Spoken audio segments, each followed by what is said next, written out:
নির্যাতন বন্ধ ও নির্যাতিত নারীদের পাশে দাঁড়ানো সরকারের অন্যতম অগ্রাধিকার, নারী দিবসের অনুষ্ঠানে বললেন প্রধান উপদেষ্টা।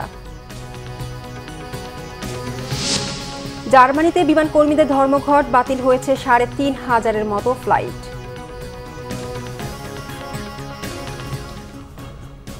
দেখছিলেন ক্রাউন সিমেন্ট সংবাদ শিরোনাম। জুলাই আন্দোলনের প্রতিরোধে হিমালয়ের মতো প্রতিরোধে ছিল নারীরা। গণ অভ্যুত্থানের সামনের সারিতে থাকলেও সামাজিক অনেক ক্ষেত্রে নারীরা পিছিয়ে আছে। নারীর প্রতি সহিংসতা প্রতিরোধকে অগ্রাধিকার দেওয়া হয়েছে। রাজধানীর উসমানী স্মৃতি মিলনায়তনে নারী দিবসের অনুষ্ঠানে প্রধান উপদেষ্টা এসব কথা বলেন। ডক্টর মোহাম্মদ ইউনূস বলেন, সম্প্রতি নারীদের উপর সহিংসতার যেসব খবর আসছে তা গণ অভ্যুত্থানের চেতনা বিরোধী। তিনি নারীদের নিরাপত্তায় সরকারের নেয়া নানা পদক্ষেপের কথা তুলে ধরেন। তিনি বিগত সরকারের বিরুদ্ধে আন্দোলনে নারীদের ভূমিকার কথা স্মরণ করেন। অনুষ্ঠানে বিশেষ অতিথি ছিলেন নারী ও শিশু বিষয়ক মন্ত্রণালয়ের উপদেষ্টা শারমিন মুর্শিদ। অনুষ্ঠানে বিভিন্ন ক্ষেত্রে অবদানের জন্য বেশ কয়েকজন নারীর হাতে পুরস্কার তুলে দেন প্রধান উপদেষ্টা। কিছুতেই থামছে না আকাশপথের নৈরাজ্য। সৌদি আরব সহ বিশ্বের প্রায় সকল গন্তব্যের প্লেনের টিকিটের দাম বেড়ে প্রায় দ্বিগুণ হলেও বিমানবন্দরের বাড়তি মাশুল কমানোর উদ্যোগ নিতে ব্যর্থ নিয়ন্ত্রক সংস্থা। উল্টো গ্রুপ টিকিট বিক্রি বন্ধে মন্ত্রণালয়ের জারি করা পরিপত্র সংকট আরও বাড়িয়েছে। নতুন সিদ্ধান্তের ফলে হাজার কোটি টাকার ব্যবসা বিদেশি ট্রাভেল এজেন্টদের হাতে চলে যাওয়ার পাশাপাশি সরকারের রাজস্ব কমার শঙ্কা করছেন খাত সংশ্লিষ্টরা। জিয়াউল হক সবুজের রিপোর্ট। বেশ কিছুদিন ধরেই ঊর্ধ্বমুখী উড়োজাহাজের টিকিটের দর। বিভিন্ন গন্তব্যের টিকিট আগে ৪০ থেকে ৬০,০০০ টাকায় পাওয়া গেলেও এখন মিলছে না লাখ টাকাতেও। উচ্চ ভ্রমণ কর সহ গ্রাউন্ড হ্যান্ডেলিং, ল্যান্ডিং ও পার্কিং চার্জ সহ এয়ারপোর্টের বিভিন্ন সেবার মাশুল বাড়ায় দাম বেড়েছে টিকিটের। বাড়তি সেই দরকে আরও উস্কে দিয়েছে ডলার সংকটে এয়ারলাইন্সগুলোর টিকিট বিক্রির টাকা নিজ দেশে ফেরত নিতে না পারার জটিলতা। টিকিটের উচ্চ দর নিয়ন্ত্রণে সরকার পরিপত্র জারি করলেও থামেনি অরাজকতা। চাহিদার তুলনায় সরবরাহ কম থাকাকেই এজন্য দায়ী করছেন ব্যবসায়ীরা। এয়ারলাইন্স মালিকদের সংগঠন বারের পক্ষ থেকে এক চিঠিতে সরকারের পরিপত্রকে আইন পরিপন্থী দাবি করে বিধিনিষেধ প্রত্যাহারের দাবি জানিয়েছেন।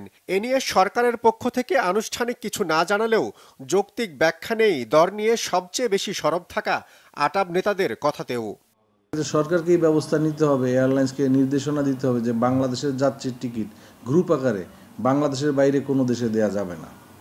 কারণ বাংলাদেশের যাত্রী সে বাংলাদেশ থেকে টিকিটটা কাটবে, কিভাবে সে ইন্ডিয়া কিংবা থাইল্যান্ড, সিঙ্গাপুর, দুবাই থেকে টিকিটটা কাটবে। তো এই যে এই টাকাটা চলে যাবে অবৈধভাবে, সেইটার এই কারসাজি বা এইটার এই যে নিয়ম, যেই পলিসি, সেটা তো এয়ারলাইন্স করবে। নিয়ন্ত্রক সংস্থা সিভিল এভিয়েশন কর্তৃপক্ষের চেয়ারম্যানও স্বীকার করেন, বাণিজ্যিকভাবে দর নির্ধারণের স্বাধীনতা এয়ারলাইন্সের হাতেই থাকা উচিত। টিকিটটা কমার্শিয়ালাইজেশন জিনিস, এটা কমার্শিয়াল ওয়েতে হয়ে থাকে। তারপরেও অ্যাজ এ রেগুলেটর আমাদের তো কিছু দায়িত্ব আছে, যেমন তারা আমাদেরকে উপরে এবং নিচের একটা ভ্যালুয়েশন দামটা নির্ধারণ করে দেয়। সেই ব্যাপারে আমাদের যতটুকু করণীয় আছে আমরা সেই করণীয়টা নিয়ে ওনাদের সাথে অলরেডি মিটিং করেছি, কথা বলেছি, চিঠি দিয়েছি, যেন আমাদের টিকিটের দাম অন্যান্য দেশের তুলনায় বেশি না হয়, যেন একটু কম হয়। সেই ব্যাপারে ওনাদেরকে আমি কনভিন্স করার চেষ্টা করবো এবং আইনগতভাবেও দেখার চেষ্টা করবো। এভিয়েশন বিশ্লেষকরাও বলছেন, দর নিয়ে আইকাও বা আয়াটার নিয়ম কানুনের বাইরে গিয়ে কোনো সিদ্ধান্ত চাপিয়ে দেওয়া ঠিক হবে না। ফেয়ারকে ডিকটেট করা যায় না। হ্যাঁ, এয়ারলাইনই বলি আর যে কোনো প্রোডাক্টকে বলি, ওপেন মার্কেট ইকোনমিতে এটাকে ওঠানামা করতে দিতেই হবে। ডিমান্ড বেশি থাকলে বাড়বে, ডিমান্ড কম থাকলে কমে যাবে। কিছু সংখ্যক এয়ারলাইন, বিশেষ করে বাজেট ক্যারিয়ারগুলো আমাদের দেশে অ্যাডভান্স গ্রুপ সেল করে দেয়, দিয়ে তার টাকাটা অ্যাডভান্স নিয়ে নেয়, মার্কেট থেকে তুলে নেয়। এতে করে কিছু কিছু এয়ারলাইন এটা বেনিফিট নিচ্ছে এবং কিছু কিছু আনস্ক্রুপুলাস ট্রাভেল এজেন্সি এই সুযোগটা নিচ্ছে। তারা কম দামের টিকিটটা কিনে এবং যখন ফ্লাইটের আগে আগে তারা বেশি দামে বিক্রি করছে। উড়োজাহাজের টিকিটের দর সহনীয় পর্যায়ে নামিয়ে আনতে সেবার মাশুল কমানো এবং ডলার সংকট দূর করা সহ চিহ্নিত সমস্যা দূর করার তাগিদ বিশেষজ্ঞদের। জিয়াউল হক সবুজ, বাংলা ভিশন, ঢাকা। মেধার মূল্যায়ন না করে ঘুষ ও প্রভাবশালীদের সুপারিশে খাগড়াছড়িতে অযোগ্যদের প্রাথমিক শিক্ষক নিয়োগ দেওয়ার অভিযোগ। অভিভাবকরা বলছেন, অযোগ্যদের কারণে প্রাথমিক শিক্ষা কার্যক্রমে নেমেছে স্থবিরতা। এইচএম প্রফুলের তথ্য ছবিতে ডেস্ক রিপোর্ট।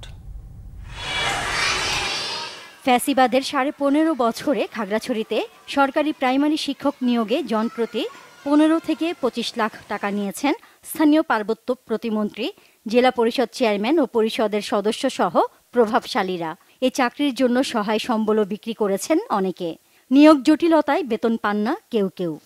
মাস্টারি চাকরির জন্য 10 লাখ টাকা দিয়েছি মেঘরাজ ত্রিপুরাকে, কিন্তু চাকরি পেলে আরো 5 লাখ টাকা দেওয়ার মোট 15 লাখ টাকা আমি চুক্তি করছিলাম আর কি, কিন্তু চাকরিও পেলাম না, টাকাও ফেরত পাই নাই। খাগড়াছড়ি জেলা পরিষদে চাকরির জন্য মানুষ লক্ষ লক্ষ টাকা দিছে, 10 লাখ 20 লাখ টাকা দিছে, এখন চাকরিও হয় নাই, আপনার কি হয় টাকাটাও ফেরত পাচ্ছে না।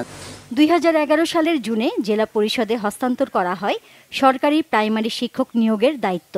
কুজেন্দ্রলাল ত্রিপুরা চেয়ারম্যান থাকাকালীন এ পরিষদে শুরু হয় নিয়োগে ঘুষ বাণিজ্য ও দলীয়করণ।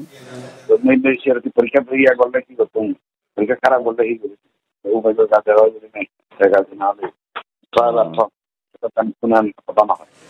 অভিযোগ আছে শুধু শিক্ষক নয়, কৃষি, স্বাস্থ্য বিভাগ, যুব উন্নয়ন ও জনস্বাস্থ্য প্রকৌশল অধিদপ্তরেও শত শত নিয়োগ হয়েছে ঘুষের মাধ্যমে। শিক্ষক নিয়োগের ক্ষেত্রে একটা ন্যূনতম যোগ্যতা যেমন প্রয়োজন, তেমনি যে শিক্ষক নিয়োগের পরীক্ষায়ও অবশ্যই পাস করার প্রয়োজন আছে।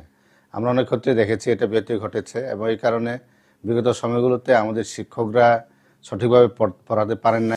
খাগড়াছড়ি পার্বত্য জেলা পরিষদকে জনপ্রতিনিধিত্বশীল প্রতিষ্ঠানে পরিণত করার তাগিদ দিয়েছেন স্থানীয় সরকার সংস্কার কমিশনের চেয়ারম্যান। নিয়োগ নিয়ে দুর্নীতি করবে, শিক্ষক নিয়োগ করবেন যে শিক্ষক পড়াতে পারে না, এমন কর্মচারী নিয়োগ করবেন যে কর্মচারী কাজ করতে পারে না, এটা কিন্তু আপনাকে সুফল দেবে না আলটিমেটলি। অনিয়মের বিষয়টি স্বীকার করে দায়ীদের বিচার হওয়া দরকার মনে করেন জেলা শিক্ষা অফিসার। নিয়োগ সংক্রান্ত কিছু জটিলতা থাকার কারণে কিছু শিক্ষক বেতন পাচ্ছে না, তো সেই আলোকে আমরা এটা অধিদপ্তরকে অবহিত করছি, আমাদের সংশ্লিষ্ট যে মন্ত্রণালয় সেখানে আমরা অবহিত করেছি।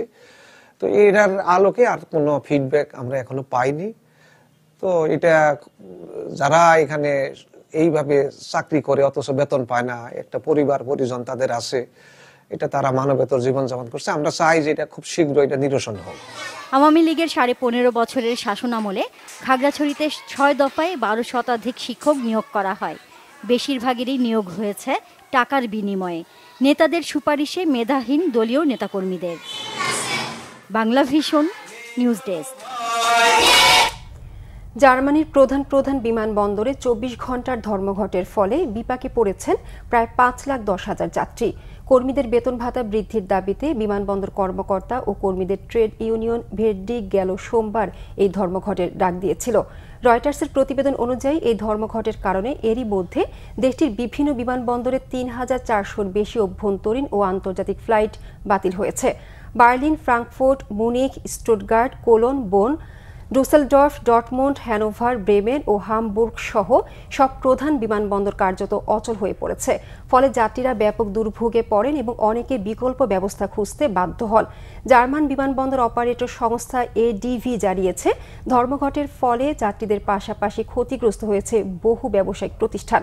ভের্ডি ট্রেড ইউনিয়ন দীর্ঘদিন ধরে মাসিক বেতন 8% বৃদ্ধি সহ বোনাস ও ছুটির সংখ্যা বাড়ানোর দাবি জানিয়ে আসছিল, কিন্তু কর্তৃপক্ষ তাদের দাবি মেনে না নেয় এই আন্দোলনের ডাক দেয় তারা। এই ছিল এখনকার মতো, পরের সংবাদ দুপুর 2টায়, এর আগে একটা রয়েছে নিউজ টপ 10 দেখার আমন্ত্রণ রইল। এছাড়া বাংলা ভিশন সংবাদ ও সংবাদ সংশ্লিষ্ট অনুষ্ঠান দেখতে ভিজিট করুন www.bvnews24.com ও facebook.com/banglavisionnews এবং সাবস্ক্রাইব করুন youtube.com/banglavisionnews। ধন্যবাদ সবাইকে।